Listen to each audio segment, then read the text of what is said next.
I didn't believe the stories about the old opera house, not until I saw the lights turn on. The Harrington Opera House has been closed for almost 40 years.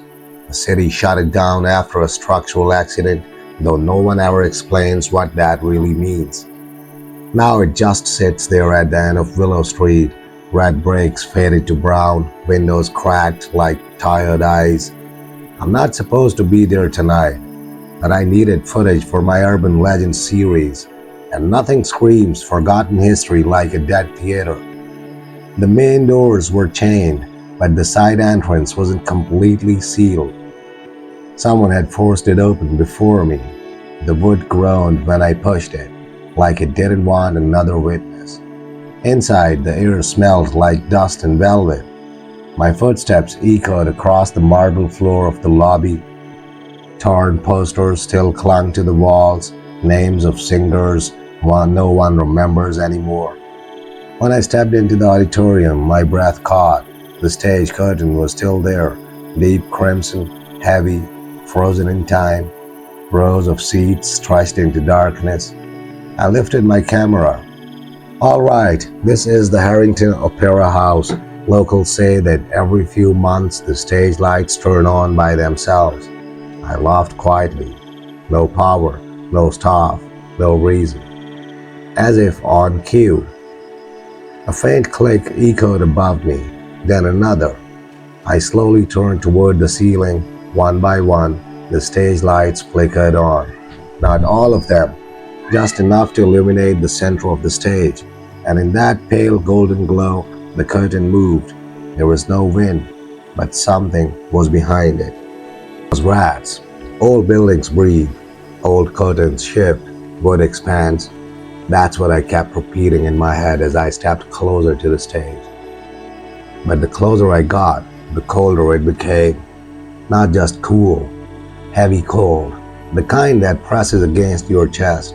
The curtain moved again, slow, intentional. I swallowed and climbed the three shallow steps onto the stage. The wooden boards creaked beneath my weight, the sound too loud in the empty theater.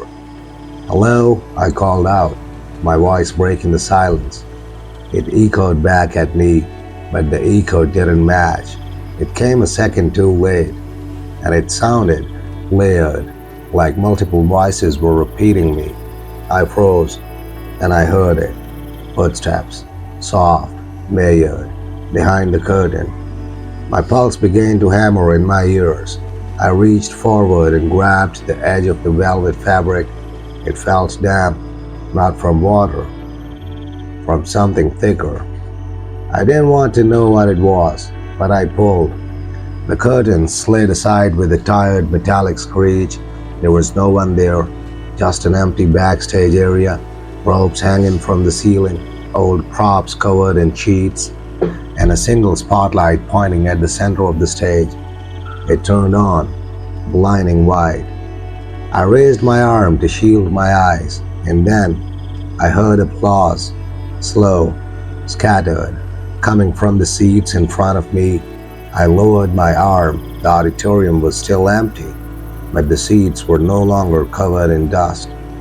They looked disturbed, as if people had just stood up from them.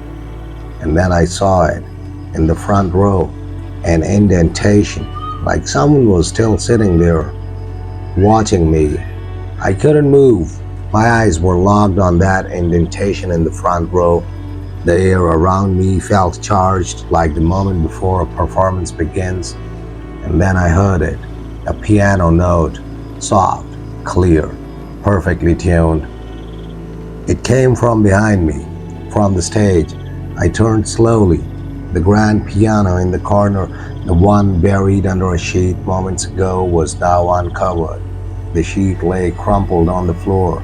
The piano lid was open and the keys were moving, pressing down, one by one, playing a melody I didn't recognize but somehow felt. It wasn't random, it was rehearsed, deliberate, like someone had played it 1,000 times before. My throat went dry. "I'm not alone," I whispered.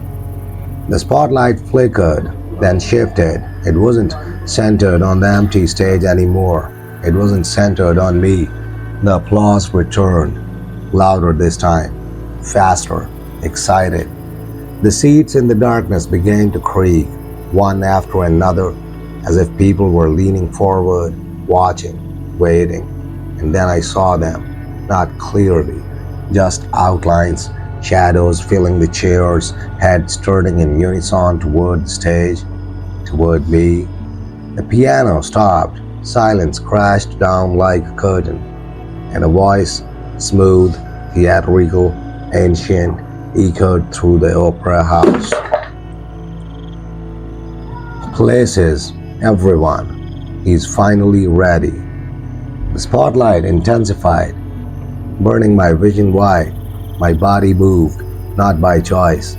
My feet stepped forward to center stage. My mouth opened. I tried to scream, but what came out was singing, not my voice, not my song. And the audience, they stood, roaring applause shaking the walls. As the final note left my lips, the lights snapped off. Total darkness. When I came to, I was outside, standing on Willow Street, the Opera House behind me, silent, dead. But through the cracked upper window, a faint golden glow flickered, and for a split second, I saw someone standing on the stage, under a spotlight. They looked exactly like me, and they were bowing,